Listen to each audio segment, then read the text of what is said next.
बिस्मिल्लाहिर्रहमानिर्रहीम अस्सलामु अलैकुम वरहमतुल्लाहि वबरकातुहू वेलकम छु तुम एक लट सान यूट्यूब चैनल पे ये नाव देसी जायका विद इंशा वीडियो स्टार्ट करने ब्रोट अगर तुम सान चैनल पे नई छो सन यूट्यूब चैनल करो सब्सक्राइब वीडियो करो लाइक तो शेयर बी दीजो पन फीडबैक आज बनाओ राजमा पतल यमिच रेसिपी बह तुह शेयर कर तो करो रेसिपी बिस्मिल्लाहिर्रहमानिर्रहीम। स्टार्ट रेसिपी बनाने खतर निम हश राजमा पतल यम करहोक गोडनथ असल पे साफ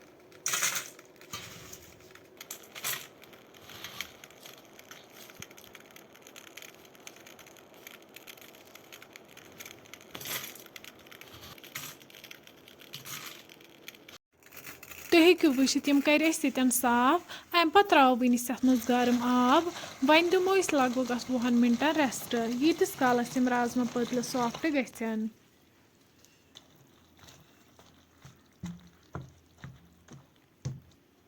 वन थो अत पे ठांड लगभग 20 मिनटन 20 मिनट बाद तुलो वनिस ये ठांड थोद यम लगभग सॉफ्ट गमच अम पे निमो वनिस ये pressure cooker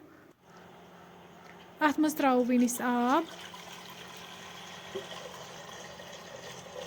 B throw वनिस rajma पतल अत मज यम गोडनथ साफ कर थमच वन त्रो अथ प्रेशर कुकरस मज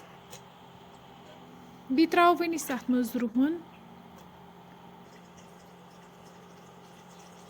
नून चमचा तो लेद्र चमचा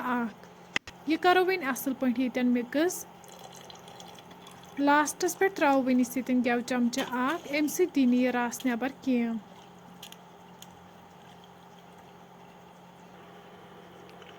अम पे करो वन अत लेड बंद दिमहो 2 to 3 विसल यीतिस कालस यम राजमा पतल सॉफ्ट गन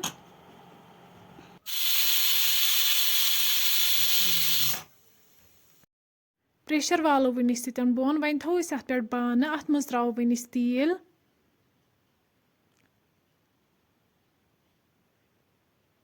तेल यीतिस कालस गरम तीस कालस वो यपर राजमा पतल तुम हेकु ये वुचित राजमा पतल बिल्कुल सॉफ्ट गमच तेल यपर गरम गोमुत वन त्रो अत मज रुहन बी त्रो वनिस अत मज गंड यथ गोडनथ न्युक न्युक कर थोमुत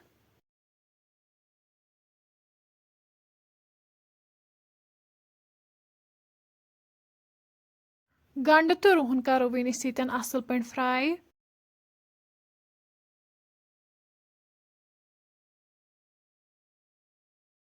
तुम हेकु ये वुचित गंड तो रुहन असल पे फ्राई गोमुत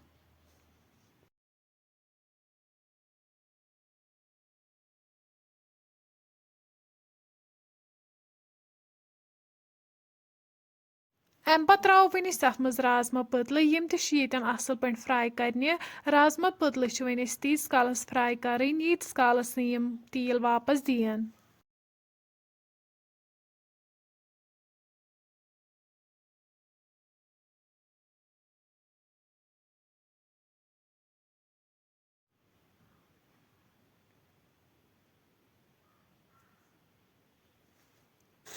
तुम हेकु वुचित यमो दित तेल वापस अम पे त्रो वनिस अत मज आब कप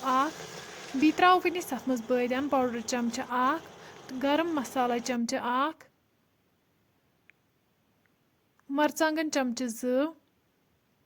यम मसाल करो वनिस असल पे मिक्स यमन सत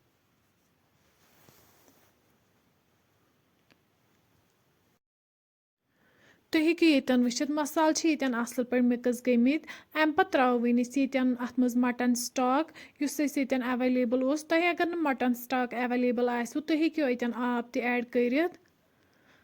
वन करो असल पे मिक्स पे थो वन लेट लगभग 10 मिनटन यीतिस कालस अमिच ग्रेवी कम गि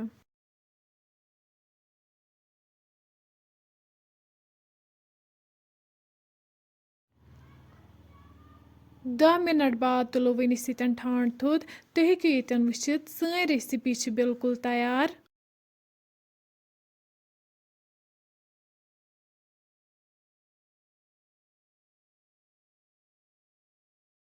माशा अल्लाह यन रेसिपी बिल्कुल रेडी अम पत् करो वन इस गर्मा गर्म सर्व बत फ्रेंड्स अगर तुम सोन अजुक वीडियो पसंद आमुत सन यूट्यूब चैनल करो सब्सक्राइब वीडियो करो लाइक तो शेयर बे दीजो पन फीडबैक अल्लाह हाफिज़।